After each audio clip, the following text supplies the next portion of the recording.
Someone asked me to talk about the alchemical saying, Solvay et Coagula. I've honestly not researched into alchemy very deeply, but evidently Carl Jung was very interested in alchemical symbolism and saw many parallels between alchemical transmutation and the process of individuation. Different individuals are drawn toward different subjects, I suppose. And this is just as true when it comes to occult studies as it is in mainstream academic studies. Some students are drawn toward history and literature, others are drawn more toward math and science. Others are drawn toward athletics or music. I think it's best to have a well-rounded liberal arts education, but of course, at some point, people usually specialize in one field of study or another. I chose psychology as my major, and after finishing my BA, I realized that the subjects I was most interested in were related to the philosophy of mind and the mystery of consciousness. Academic psychology at the moment is very interested in neuroscience, and I think that's great, it just isn't what I'm especially excited about. I tend to be more interested in the phenomenology of mind. I'm more interested in a more introspective approach, and so my attention moved toward more contemplative sciences. As far as my occult studies, I've tended to be especially interested in esoteric philosophy and metaphysics, and this dovetails nicely with my interest in philosophy of mind. Because if you adopt the metaphysical view of mentalism or idealism, as I do, then the study of mind is essentially the study of metaphysical reality. Reality itself is mental. And if we also accept the Hermetic principle of correspondence, then the study of our own consciousness, or our own mental processes, or the structure of our own thoughts, is analogous to studying the nature of reality itself, and to knowing the mind of God. As below, so above. I enjoy reflecting on various occult symbols. In fact, I feel that simply meditating on symbols can be more revealing than reading various explanations and interpretations of the symbols by other people. I also consider it worthwhile to meditate on various occult phrases. I recommend meditating on them in the same way that Zen monks meditate on koans. The phrase Solvay et Coagula is one that I've spent some time meditating on, and my thoughts on the phrase are more the result of my own meditations than they are a result of studying archaic alchemical text. My thoughts about alchemy are pretty unconventional, but as for the phrase Solvay et Coagula, as I understand it, is basically describing a process of analysis and synthesis. To analyze something is to cut it apart or to break it down into its most basic units. To synthesize is to bring the pieces together. These two processes work together, and usually analysis precedes synthesis. When you were a kid, you may have taken things apart and then put them back together to try to understand how they worked. And I think this is true of complex concepts as well. Whatever it is that we're trying to know or understand, first we try to break it down into its most basic parts, and then we try to understand those parts and how they relate to the other parts and function within the whole. We can think of this at the cosmic level. In order for God, or the universal mind, to know itself, it analyzes itself. It breaks itself down into parts. The one becomes the 10,000 things, as the Taoists say. The cosmic singularity gives birth to the Big Bang, to multiplicity. I've talked about this in other videos, so I won't go into it in depth again here. But we see something like this reflected in many ancient mythologies, in which the supreme deity is cut into pieces and then eventually put back together. The myth of Osiris offers just one example. Personally, though, I like the myth of Humpty Dumpty. We all know the story. Humpty Dumpty sat on a wall. Humpty Dumpty had a great fall. All the king's horses and all the king's men couldn't put Humpty Dumpty back together again. Let's consider this profound nursery rhyme from a mystical perspective. Who is Humpty Dumpty? He's the cosmic egg. Mathematically, he's zero. And it's no coincidence that the symbol for zero looks like an egg.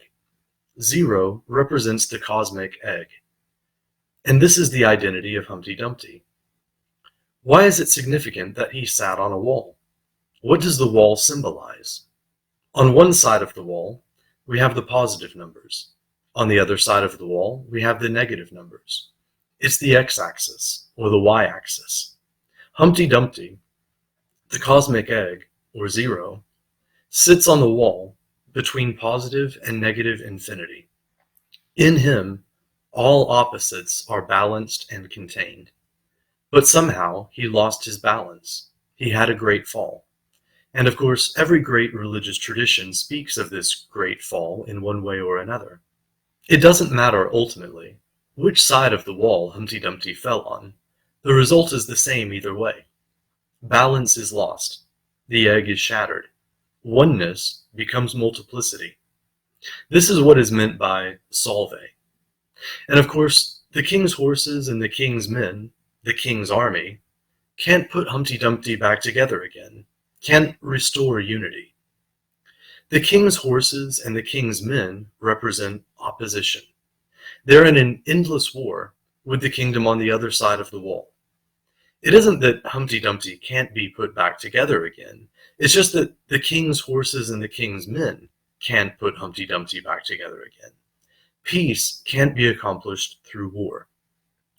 Unity can't be accomplished through division. Synthesis can never be achieved through analysis. War will never resurrect Humpty Dumpty. The king's horses and the king's men are the problem, not the solution. Considering this from a political perspective, state power and government based on coercion and the use of force can never bring about a utopian global society. But this is obviously the agenda of the globalist. I believe that the much more likely solution to world peace is found in the phrase solve et coagula. I think it's necessary to divide first in order to come together. The globe is divided into free and sovereign nations, and then those free and sovereign nations form peaceful and voluntary international relationships. I think that a proper understanding of esoteric wisdom supports a world order built on individual liberty and national sovereignty. Whoever came up with the phrase e pluribus unum clearly understood this. Of many, one. There's a reason our nation is called the United States. The founders didn't say, hey, let's do away with state borders and create a monolithic superstate under the control of an all-powerful federal government. And while we're at it, let's establish a central bank to control our money supply. In terms of national policy, I believe solve et coagula means let's eliminate the central bank, abolish the Federal Reserve, and take power away from the federal government and give it back to state and local governments. And even in terms of state and local governments, I think their powers should be extremely limited. I want as little government as necessary and as much personal liberty as possible. If we need some minimal form of government to prevent harm to persons and property and to defend borders, for example, then I support that. But I think we should look at alternative libertarian models that are based on consensual, voluntary cooperation and organization. And the founding fathers expressed these same ideas. For example, Thomas Paine said, government, even in its best state, is but a necessary evil. In its worst state, an intolerable one. And Thomas Jefferson is often quoted as saying, that government is best which governs least. These ideas of individual liberty and limited government came out of the Enlightenment and are the core ideas that the United States was founded on. And I'm going off on a bit of a tangent here, but I want to repeat that the US was founded on the ideas and values of the Enlightenment, not on church dogmas and religion. There's no way you can possibly derive the Declaration of Independence, the Constitution, or the Bill of Rights from the Bible, and especially not from the Old Testament. Yes, of course, many of the founding fathers were at least nominally Christian, although many were deist, and virtually all of them were shaped by the ideas of the Enlightenment. And of course, many of them, such as Benjamin Franklin, are known to have been members of various occult fraternities. Obviously, everyone knows that George Washington was a Freemason. So were a third of the men who signed the Constitution, apparently. So if America is a Christian nation, then it's also a Masonic nation and an Illuminist nation. The Order of the Illuminati was founded the same year the Declaration of Independence was signed, and was based on the same Enlightenment values and ideas. And listen to what the man who drafted the Declaration of Independence, Thomas Jefferson, had to say about the man who founded the Bavarian Illuminati, Adam Weishaupt. This is from a letter to James Madison. He says, "Weishaupt seems to be an enthusiastic philanthropist. He is among those, as you know the excellent Price and Priestley also are, who believe in the indefinite perfectibility of man. He thinks he may in time be rendered so perfect that he will be able to govern himself in every circumstance so as to injure none, to do all the good he can, to leave government no occasion to exercise their powers over him, and of course to render political government useless. This, you know, is Godwin's doctrine, and this is what Robinson, Barruel, and Morse had called a conspiracy against all government." I want to interject here that, at least in the beginning, the Illuminati conspiracy was a conspiracy against governments, not a conspiracy to enslave humanity, but a conspiracy to liberate humanity. It's the same conspiracy that the Founding Fathers engaged in against the British Crown. The Founding Fathers were essentially a part of the Illuminati conspiracy, even if they weren't actually members of Weishaupt's order. And there are some who claim that Jefferson was. I'm not able to confirm that claim, but Jefferson goes on to say, "Weishaupt believes that to promote this perfection of the human character was the object of Jesus Christ, that his intention was simply to reinstate natural religion, and by diffusing the light of his morality, to teach us to govern ourselves. His precepts are the love of God and love of our neighbor. And by teaching innocence of conduct, he expected to place men in their natural state of liberty and equality. He says no one ever laid a surer foundation for liberty than our Grand Master, Jesus of Nazareth. He believes the Freemasons were originally possessed of the true principles and objects of Christianity, and have still preserved some of them by tradition, but much disfigured." I'm going to interject here again. Notice that Jesus of Nazareth is called the Grand Master of the Illuminati by Weishaupt. Having studied the teachings of the order all the way up through the highest degrees, I can confirm that the Illuminati did revere Jesus and consider him to be divine. Of course, Illuminism definitely has a very different view about Jesus than Catholics or Calvinists do, but I would consider Illuminism to be a form of mystical Christianity, and I would consider it to be a part of the Christian tradition, in at least the same sense that the Cathars are a part of the Christian tradition. Some might consider it to be a heretical sect, but even if so, it's still a heretical Christian sect. Of course, other people will say that Weishaupt was a Jew or a crypto-Jew and a Jesuit. And I'm not denying that or defending him, but I think most anti-Illuminists have probably never actually read anything he's written, aside from maybe a few out-of-context quotations in books that aren't objectively written. Personally, I disagree with Weishaupt about quite a few things, but I also find him to be quite a profound philosopher in many ways. I also find a lot of wisdom in the Bible, even though I also find certain passages in the Bible to be highly objectionable. So whether it's Christianity or Illuminism, I just try to look at what a religion or philosophical system actually teaches. If you formed your opinion about Trump based on what his opponents say about him, you'd have a pretty negative opinion of him. If I based my ideas about Christianity on what Christopher Hitchens, Sam Harris, and Richard Dawkins have written about it, I would have a concept of Christianity that would be completely alien to most Christians. And I think this tends to be even more exaggerated when it comes to esoteric traditions and occult fraternities. And as I've said before, I definitely think that these traditions have become extremely corrupt in many cases, but no more so than the Christian Church has, and especially the Catholic Church. But Jefferson goes on to say of Weishaupt, the means he proposes to effect this improvement of human nature are to enlighten men, to correct their morals, and inspire them with benevolence. Secure of our success, says he, we abstain from violent commotions. To have foreseen the happiness of posterity, and to have prepared it by irreproachable means, suffices for our felicity. The tranquillity of our consciences is not troubled by the reproach of aiming at the ruin or overthrow of states or thrones. Jefferson continues, as Weishaupt lived under the tyranny of a despot and priest, he knew that caution was necessary, even in spreading information and the principles of pure morality. He proposed, therefore, to lead the Freemasons to adopt this object, and to make the objects of their institution the diffusion of science and virtue. He proposed to initiate new members into his body by gradations, proportioned to his fears of the thunderbolts of tyranny.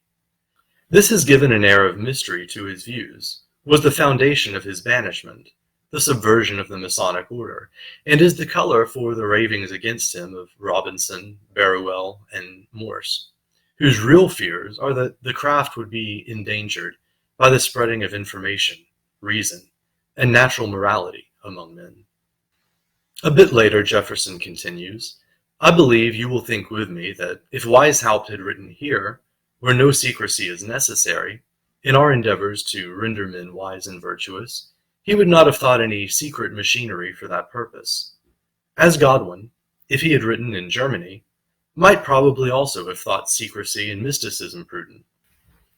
So before I get off this tangent, I just want to add that based on my research and analysis, I think that if we look at the differences between the American Revolution, the French Revolution, and the Bolshevik Revolution, we can see this as more or less indicative of the gradual transformation of the Illuminati from an order which shared essentially the same ideas and values as the Founding Fathers into something truly evil and anti-human. And in this context, when I say the Illuminati, I'm obviously using the term in a broader sense. Officially, the Bavarian Illuminati was disbanded, but the reading societies and Jacobin clubs that sprang up in France and in other places were largely organized and led by former members of Weishaupt's order. If you really want to get into the history and all the names and dates, I recommend a book entitled The Perfectibilist. And if you want to actually study the original internal documents of the order, detailing the structure of the order, their rituals, the secret teachings, and so on, I recommend a book called The Secret School of Wisdom. Obviously, people have a lot of different theories about the Illuminati, and I have my own. But I think that if you're going to have opinions about something, you should actually do some research first. But in any case, as I said in one of my last videos, I consider the true Illuminati to be those of us who are awake, those of us who are red-pilled, those of us who have rejected the mind control systems of government schools, liberal academia, Hollywood, the mainstream media, and mainstream religion. And we could probably add the internet to that list now, with all the censorship and complex algorithms that filter and control what information you're presented with. I consider the true Illuminati to be those of us who oppose the darkness, evil, and corruption of those at the top of the pyramid. Those of us who are trying to help get the truth out there and red pill others. If you're red pilled, and if you're on the side of reason and liberty, then I consider you to be a member of the true Illuminati and see you as a brother or sister. But I want to get back to the phrase Solvay et Coagula. Again, I'm not an expert on alchemy, but based on what I understand, the basic idea is that everything is made up of smaller, more basic units. And if you break anything down into its smallest, most basic parts or units, you'll find that everything in the universe is made up of the same prime substance. Both lead and gold are made of the same prime matter. So it seems to stand to reason that if you could dissolve base metals like lead into this prime matter, and then alter the arrangements of those basic building blocks, you could transmute lead into gold. And it may be that eventually chemists will be able to do that. But bankers are way ahead of them. Bankers figured out how to turn lead into gold a long time ago. It's called fractional reserve banking and fiat currency. They essentially write you an IOU on a piece of paper with a lead pencil, and people believe it's worth the same as gold, even though it's not backed by anything but debt. Abracadabra. Lead is transmuted into gold by the magic of gullibility. But I don't want to go off on another tangent. Even though most people would consider alchemy to be pseudoscience, if we understand alchemical teachings symbolically, I think there's some value in them. I've already talked about what we might call political alchemy. What is the world made up of? It's obviously made up of nations. And of course, nations can be further broken down into local communities, which can be broken down into families. And of course, the basic unit of a family is an individual. Whatever kind of society we might envision, it will be made up of individuals. We might compare a dysfunctional family or a dysfunctional society to lead. And we might compare the ideal society to gold. So political alchemy asks the question, what is the ideal society? Or what is the ideal arrangement of individuals within a society? And it seems to me that the only logical answer is a free and voluntary society. Big government, central planning, and tyranny ruins everything and makes life miserable. Small government, free markets, and personal liberty improves things and makes life better. There's no such thing as utopia, but it seems that the more free a society is, the better it is. People vote with their feet, and people always move from less free societies to more free societies, not the other way around. So this seems to be a universal preference. Freedom is objectively better than enslavement. Anyone who disagrees is welcome to become my slave. But if there aren't any takers, then I'll assume we all agree on this self-evident truth. And so we should always fight for individual liberty and resist systems of power and control. In the same way that we can observe that people migrate from less free countries into more free countries when they have the opportunity to do so, we also observe that when people are free to choose who to associate with, they tend to choose to associate with people who are like themselves. Birds of a feather flock together. Now, obviously, there are many different ways that people might choose to group themselves together, but race and religion seem to be two of the major ones. I'm only making a descriptive statement here, not a prescriptive one. I'm against forced segregation, but I'm also against forced integration. I'm for freedom of association. And I think that the natural result of this in practice is going to be the formation of communities and nations that are fairly homogeneous in terms of ethnicity, language, culture, and religion. I'm not saying this is necessarily good or bad. I'm just saying that it's natural. Personally, I do think it's probably good. I don't think anyone reads the story of the Tower of Babel in the Bible and thinks, oh, how wonderful, now everyone is speaking a different language. And to me, it looks like the multiculturalism experiment has failed wherever it's been tried. Is Europe a more peaceful and harmonious society now that it's taken in millions of Arabs? I don't have anything against Arabs. But it seems to me that most Arabs choose to associate with other Arabs. Off the top of my head, I can't think of any Arab nation that's trying to take in non-Arab immigrants in order to become more diverse and multicultural. And when they move into non-Arab nations, although some of them assimilate, it seems like most of them usually move into the same areas and form Arab enclaves. I observe the same thing with Asians, blacks, and Hispanics. Just like people vote with their feet in favor of free societies, people also seem to vote with their feet in favor of ethnically and culturally homogeneous societies. I'm always a little bit confused when I hear people say that they used to be libertarians, but now they're nationalists. I think that if you're one, you pretty much have to be the other. If you're a nationalist, you have to say that You believe in the right of individuals to choose to form communities and nations with other individuals who are like themselves. And if you're a libertarian, you can't deny individuals this freedom. If we go back to the metaphor of lead and gold, it seems to me that the worst possible world would be global fascism or global communism. And in practice, both are the same. This would be the world with one global government, with no borders, with one global central bank, with an absolute monopoly on money creation, a completely controlled economy, a single official state religion, and absolutely no privacy. This is the so-called New World Order. But of course, it's nothing new. Throughout history, the ultimate goal of virtually every dictator was to rule over the entire globe. Whether we're talking about the Mongolian Empire, the Roman Empire, the Islamic Empire, the British Empire, or the Zionist Marxist globalist empire of today, it's essentially the same. It irritates me a little bit when I hear Christians talk about how the Antichrist is going to establish a one-world religion and kill anyone who doesn't accept it. This is the very definition of projection. It seems to me that most Christians actually want a one-world government. They just want to convert the whole world to their religion. And whenever they've had the power of the state behind them, they've persecuted, tortured, and executed anyone who didn't accept the official Orthodox religion of the Church.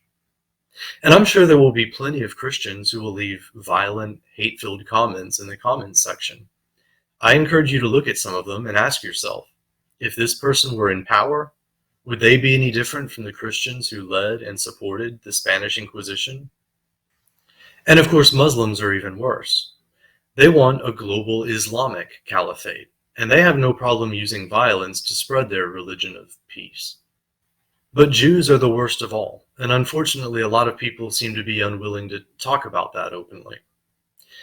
By the way, look at all the people involved at the highest levels of all this corruption that's being exposed now. Do Jeffrey Epstein, Harvey Weinstein, Steven Spielberg, Anthony Weiner, Podesta, Rosenstein, Schumer, Pelosi, Bill Maher, and a lot of these other people have anything in common with each other? Look at the top people who run Hollywood, the music industry, the Mockingbird media, and the banks. Is there anything that a vastly disproportionate percentage of them seem to have in common? Look at the CIA and the CFR. Look at the so-called intellectuals who spread poisonous ideologies in our universities. Look at the Frankfurt School, for example. Dig into the 9/11 attacks until you get to the very bottom of it. Is there any similarity between that and the attacks on the USS Liberty? I don't believe in demonizing anyone based on their race or ethnicity. I absolutely do not promote hatred or violence directed against anyone based on an identity they were born with, such as race. I believe in holding individuals accountable for their own personal actions. I don't think you can blame slavery in the US on all white people, for example. I don't think you can judge people collectively. As we're always reminded, not all Muslims are terrorists. And obviously we shouldn't hate someone simply because they're Muslim. But at the same time, we have to acknowledge that Muslims seem to commit far more terrorist attacks than Christians or Buddhists. And I think it's shameful and cowardly when liberals refuse to call it Islamic terrorism, when that's what it is. But even most conservatives, who are willing to name the enemy, as long as the enemy is Muslims, don't have the balls to call the global cabal by its proper name. We need to call Islamic terrorism by name. But we need to be consistent and be willing to call Jewish terrorism and the Jewish cabal by its name too. Some people are just afraid to say it, but other people are afraid to even think it. That's how brainwashed they are by Jewish Hollywood and the Jewish media. They've been programmed to associate any criticism of Jews with Hitler and the Nazis and Holocaust propaganda. Some people think they're red-pilled just because they finally realized that CNN is fake news and that there are pedophiles and rapists in Hollywood and Washington, D.C. They think they're part of the Great Awakening, but they're still asleep. And I'm not saying that to put anyone down. We all wake up by degrees. I'm sure there are probably things I haven't been red-pilled on yet, but I'm always seeking more illumination. And for me, that's what Solvay et Coagula is really talking about. Lead is ignorance.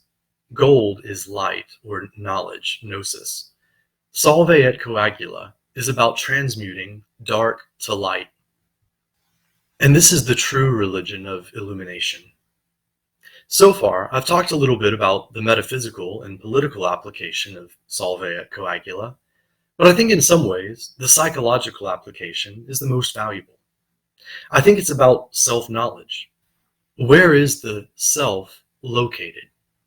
In a sense, some might say that we're the sum of all of our memories, experiences, beliefs, social roles, relationships, goals, dreams, personality traits, and genes.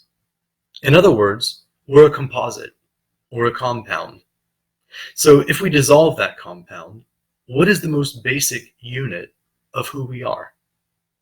Carl Jung has written quite a bit about alchemy as it relates to psychology. I can't hope to summarize his system here, but I'll offer a few of my own thoughts. If we think of our ego as lead and our higher self as gold, then we can think of the great work of spiritual alchemy as the dissolution of the ego and then the integration of the parts of the psyche into a fully actualized self. Of course, there are different stages involved in accomplishing this goal. The number of these stages may vary depending on what system you follow. I don't think there's necessarily one right system, but I think that all effective systems will probably share certain key points in common. My view is that this is essentially what the different degrees in the various mystery schools or initiatory systems are about. And many of these degree structures are based on the Kabbalistic tree of life. I don't want to try to outline an entire initiatory structure here, but I can attempt to give a simplified system based on the Pythagorean tetractys. If you don't know what the tetractys is, it's basically 10 dots arranged in a pyramid. And I believe the 10 dots are essentially the same as the 10 spheres of the tree of life. My view is that the secret teachings of the Pythagorean school were essentially the teachings of the Western Hermetic Kabbalah, not the corrupted satanic Jewish Kabbalah of Madonna and all these Hollywood degenerates. We can think of the bottom row of 4 dots as representing the body. 4 points is the minimum number of points necessary to construct a 3-dimensional solid, a tetrahedron. And so this stage is about gaining mastery over the body and the carnal desires and impulses, rather than being a slave to them. The next row of 3 dots can be thought of as representing the will and emotions. 3 is the minimum number of points necessary to construct a 2-dimensional plane, a triangle. The upward triangle represents the will, and the downward triangle represents the emotions. And so this stage is about subjecting the will to reason, rather than being led by your emotions. The next row of 2 dots relates to thoughts. 2 points define a line. And so this represents linear, logical thinking, or moving from a premise toward a conclusion. 2 also relates to thought because the intellect divides. And so this stage is about mastering your thoughts. Above this, we reach the monad, the single point. This point represents unity. I think it's better not to think of this as a 4th stage. I think it's better to think of this as the completion of the work of the previous 3 stages. Through this process of mastery, you become disidentified from your carnal impulses and desires. You learn that you are not your body. You also learn to observe your emotions without becoming identified with them. You witness anger arising, but you don't allow yourself to become the anger. Instead, you direct your emotional energy according to your will, which is subjected to reason. You also learn to disidentify from your thoughts. You are not your thoughts. You are the thinker of those thoughts. Your ideas, beliefs, and opinions are not you. You become the true self that is the master of every thought, emotion, word, and action. You act according to your true will, or the divine will. You become a vessel of the divine light. This is the essence of illumination, or spiritual alchemy. So I think I'll end there. Obviously, this has been a fairly basic discussion, but I think I've touched on at least a few key points, and I hope you found it illuminating in some way. Thanks for listening. Peace.